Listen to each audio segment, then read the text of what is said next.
Okay, thank you guys for joining me today. This is, I will be sharing some information about teacher collaboration. I wanted to say thank you for participating in the survey that I sent out prior. It gave me some great data that we can use to dive deeper into supporting ourselves and our school environment. I was excited to see teachers here feel very supported by one another, and that's a big win for us. I did notice that we need some extra support using strategies for like collaborating with each other, maybe group meetings and things like that. So I just want to dive right into that. Okay, so our agenda, where it's called Let's Take a Look, Why Collaboration, there's a group engagement session and question and answers. All right, this is all of the data that I gathered from the small survey you guys took before. So I had asked a lot of questions about what kind of things do we need at the school? How do you feel about resources? A lot of people were good with resources, professional development opportunities. That scored, many teachers were okay with that one. Teacher collaboration here though, you can see all the teachers voted for that's something they voted for that they would like to have more of. Admin support they were really happy with, and also curriculum satisfaction was it was okay. But as you see, the teacher collaboration stands out a lot. I know you guys have all been here before, and I think that you guys all mentioned that you had a lot of collaboration before. Is that true? Like prior years? I think more of this, when we would break off into departments. Yeah. And not necessarily meet as a whole school staff in the cafeteria. Like grade level wise, you guys were pretty on it. And then not even just grade level, but like subject wise, right? Yeah. That too. And do you guys feel like you would want more of that back? Oh yes. That's my opinion, yes. Yeah. I feel like we went from a lot of collaboration to like nothing after this year, but I feel like we're just trying to figure it out, and maybe next year we could all work together to try to have each other again, because it's so much great things that we can get from teacher collaboration. That was just the data, to share the data that came from the survey you guys took. So I like this quote: the most valuable resources that all teachers have is each other. Without collaboration, our growth is limited to our own perspectives, which I think is a huge deal, because I see things one way, he might see something else, we all see it, and then we can all talk about it. And I think it's helpful for not only just academics, but like behavior or classroom management skills, just to get it off your chest and be able to, oh, you see it that way, it's actually super helpful, which all of you guys have done that for me this year, which I support. When teachers collaborate and put their ideas and perspectives together, it creates a larger scale to provide support for the school community. So I think that it's helpful when we all see, I already said like different things, different ways, but then trying different strategies in the classroom. For example, I also often go to Kevin for some strategies like for math, but then I get to go to Norma because we share the same kids, we try like behavioral strategies or like supportive strategies, but then I get to go over here to you guys too, and we don't share kids or the same subject, but well, we do some a little bit, but it's just really cool to have you guys as support. Do you guys feel pretty supported by your own like partners that you have? I do. Yeah. I've been with the same one for 14 years. Wow, that's exciting. Yeah. That's helpful. And you guys always get to learn new things about each other and just pick each other up where, and it's fun. It's really like you guys we're parents to these kids and two parents, and it's just fun. Putting our heads together can create a sense of community for not only the teachers, but the students as well. And I think the students do a great job at, understanding there's two people that are there for them. And not only that, they know the behavior, like if I do it here, I can't be doing that over there, because we all talk to each other, which is great. So I put on here some improved student outcome is a big one for why collaboration, shared planning and instruction. We can support with differentiated instruction and increase student engagement, just based off of like maybe something I'm doing is not as fun as something he was like. Last year I'd never heard of Look It before, and Kevin shared it with me, and my kids loved it, and it's like almost like a fun game. And even though they pretend, I don't wanna play, and then they're all playing the game. But, I think the differentiation comes with the planning together, and it's a really great tool for teachers next year. Even if we're on the same page, then they know what their kids are coming, because right now I feel like I get to see glimpses of what the other classes are doing in the copy room, like, oh, that looks cool. But in reality, I don't know much about what other teachers are doing, especially in our subject. So the 7th grade teachers are getting a mixture of where people were at, which it's interesting. How do you guys feel about like data, sharing data with each other? Like if you guys were to plan something out, plan an assessment that goes at the end, and then get data so you guys can see where everyone's at. Do you think that's possible or no? Yeah, we used to do that a long time ago. You might have been here, Susana. In the writing, we used to grade each other's. Yeah, like we would divide or like not partner teacher using the rubric, like a writing rubric, and basically give each other give students a number based on whatever the rubric said, because we all it's so subjective. So that was helpful, but again, it was so time consuming. I get it. I mean, I know it's valuable, but it doesn't always work. It sounds like a great thing to do. But then when we're all like, let's meet here and let's all do this together, it doesn't really, because everyone's different.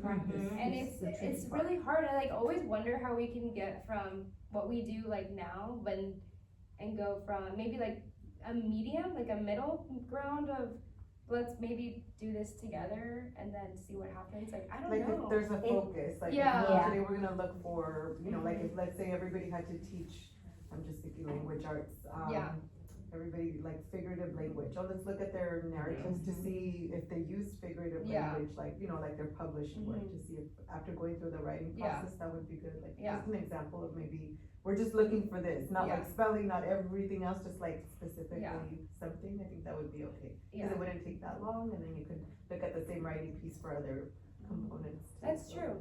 And I also noticed when the elementary schools, they have a curriculum map, and we all kind of followed it. And when I came up to the middle school, we had to create a year-long curriculum map, and Kevin helped me a lot actually, and Miss Antonoli for math. But then ours is very limited, and it doesn't really go with what we're doing now. And our curriculum map here for math, they have one, but it's a couple years old, and it also doesn't really line up, and it's only the elementary schools are pages. Each trimester is laid out for what you should be hitting. Somebody probably did that. It's coming. Ms. Comstock did approach a couple of the teachers, but I think I'm right in the middle. I don't like to be told exactly what I need to do, because I like to create my own ideas, but I do want a roadmap. I want to know where I'm going, and then I'll get there the way and I know how to get there or whatever. I love that. I liked how because it was just bullet points of topics, not that this is what you have to do. And so I thought that was cool, so I'm okay, I got through this, and this is coming next, when writing wise, this is narrative this month, this trimester, this one is, that was cool to see. But then again, that's also very general. That, I think the thing that we have to stick to is the standards. If you know your standards, you could, meet those standards in many ways. Hopefully the curriculum that we've adopted would have everything, but it never does. But if you know the standards, that's what you're good. We go off of pretty much. But I think that was, let me check. Well, I think without all my interruptions. No, it's supposed to be. It's supposed to be. Oh, it's still 9 minutes. I don't know. I'll cut it out. How many? You should just keep going to the thing, because this isn't the last slide. No, it was only have to be 10-minute clip. Oh, got it. Oh, and then he'll stop you, or she'll stop you? Yeah, it's just she just wanted me to put it out You there. should have a slide. Yeah, I do. Yeah. So this one is another wide collaboration. It provides opportunity for professional growth and support. You get to learn from each other. You get support and encouragement from your peers. and it's just continuous improvement. I feel like when you're working with alongside, I think of it about going on a run. Like if I'm going on a run and I go by myself, nobody's gonna really know if I go or don't go or stop or just walk. But if I was to go with Susanna, okay, we're gonna go, and she's gonna keep going and be like, oh, somebody knows I'm next to me, like, and keeping me accountable. And so I think about that in school too, when I know maybe we're all working together towards a goal, that, you know, it might help me keep going instead of getting kind of stuck in that lull of things that And you can kind of check your pace too. Yeah. If you collaborate to see where the classes are, you kind of know if you're going a little fast or a little slow, or, so I think that's the hard part. Yeah, and I was looking at a video about collaboration today, because we had to look more into maybe some TED Talks or things that, you know, we could learn from, and the teacher mentioned, like, get to know your peers, like, and even at the beginning of the year, you know, there's surveys for sent home, some parents and the teachers sent them home for parents that they asked, well, what is your favorite stuff? But it's cool that she was like, oh, we did it at my school, and we had every teacher like fill it out, and we just made a binder. So if anybody ever wanted to check in on somebody or like leave a little snack or like just provides the opportunity for people to be like, you know, get to know each other. Yeah, instead of, and when you get to know people, it's almost like, oh, I want to keep doing more and better. I think it gives you compassion for your colleagues too. Yeah. When you kind of get to know them, you're more likely to be like, you know, and I think that's where the divide is with our students. You dive in there, you get to know them, and it helps you create a differentiated learning process for them. But then when it comes to peer collaboration, it can be like, well, I've been doing this for this long, or I'm new, I'm nervous to talk out loud, and it's just like we're lucky here where I feel like it's a good dynamic, but I feel like it could get even more. You've seen both. Yeah. Working by yourself at Sunkit or the other schools and partner teaching. What do you like better? Some teachers don't like partner teaching. E.O. Green, they don't have partner teachers. Yeah. They have an option to teach. So what do you like most? I think, well, my first year I taught second grade, and it was kind of like there was subs in and out of the other two second grade classes, and then I had one good, like, solid person who was helpful, and she kind of really helped me through the year, like, and she was teaching Spanish and I was teaching English, but we still got to work together. And then at Parkview, 5th grade team, my English partner, we didn't really collaborate too much, but the dual teachers kind of like, we did it together. And I think that being on the same page as we were like going through the year was cool, but we also had the curriculum map, and we met often with the grade level. So I feel like I was partner teaching with her and my other grade level, because we would meet and talk about, okay, this is what we're gonna do for like the next trimester. Yeah. We lost a lot of strong leaders last year, or in the last year, right? And so you know, Melissa and Elisa are great, and you know, but we lost a lot of teachers who had been here a very long time, and they were really strong, and you know, so that's important also. And I think it's also coming off of that strong leadership, and then now we can see where, okay, we loved this, we can take this from this, and just like putting together something else, because, you know, I think we're having the same team next year, which is really cool. It's just hard to try to, you know, respect everybody's time and not step on people.